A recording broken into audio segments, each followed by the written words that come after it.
was a cold night in late January. I had just gotten off work at around 9 p.m. and was driving back to my apartment on the other side of town. As I arrived, I scanned my card in the booth in front of the underground parking door and drove inside to my reserved spot. The upside of having a reserved parking spot was that obviously no one would take it. The disadvantage of having this particular spot was that the elevator happened to be all the way on the other side of the lot. So I parked my car, got out, locked it, and began my journey to the other side of the garage.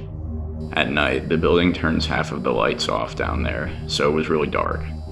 The few lights that are on are also really dim.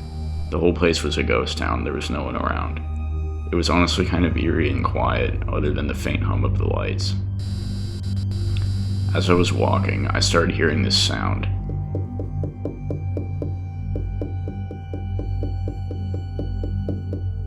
It sounded like a faint tapping sound, but on like something hollow, like tapping on glass. I kept walking and tried to ignore it, but it seemed the more I walked, the louder it got. At one point I stopped and started darting my eyes around looking for the source, and I found it. I could see 10 yards away, at one of the parked cars, there was a finger on the other side of the car, reaching up and tapping the glass of the window. This one really stiff, pale index finger. No other body parts I could see other than the finger.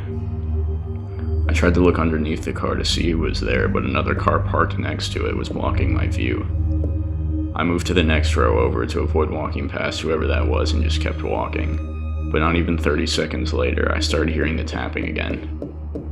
What the hell? I thought. I started looking again, and this time it was a parked car to my right, another finger on the other side of it tapping the glass.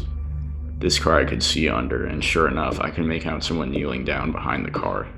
I'm not the confrontational type at all, so my solution was to once again avoid it by moving 2 rows over this time to get away from these people and just start walking faster to the other side of the garage. I figured I would start running if I needed to. As I was walking, I was hearing these sounds from behind me, like scraping and shuffling sounds. I started walking faster. Then I felt my heart drop as I heard the glass tapping sound again. I did a 360 to see where it was coming from, and I saw another car to my right with a finger tapping on the glass behind it. Then the tapping got twice as loud, and I realized it was because 2 other cars to my left also had people tapping their fingers on the glass behind them. I was getting fed up with whatever kind of stupid prank this was. I ran towards the nearest car with someone behind it, shouting like a madman with my fists out. By the time I made it to the car, however, there was no one there. But there was something left behind, something that made me feel sick to my stomach, and unable to even move for a second other than just stare at it. Lying on the ground behind the car was a severed human index finger.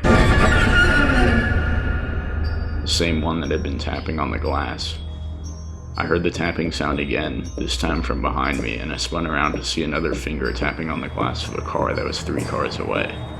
That's when I decided to start running. I sprinted all the way to the other side of the garage, then turned to the right and ran until I got to the elevator. I sat there smashing the button frantically. I could sense presences moving behind me and people watching me. As soon as the elevator doors slid open, I squeezed in and smashed the button for my floor. Right as the elevator doors closed, I saw another severed finger thrown forcefully at the door. I heard it land with a thump as the doors closed, and then the elevator started moving up. I made it to my apartment, locked the door, and collapsed on the couch to gather my thoughts. A few minutes later, I picked up the phone and called the building security and explained the situation to one guy. I wasn't sure if he was taking me seriously or not, but he said him and a couple guys would check it out. About an hour later, as I was watching TV getting ready for bed, he called me back and said no one was in the underground parking unit, and they didn't find any severed fingers.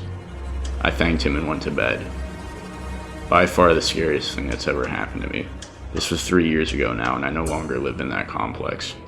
I moved out as soon as I went to college a few months after the incident, which I had planned to do anyway.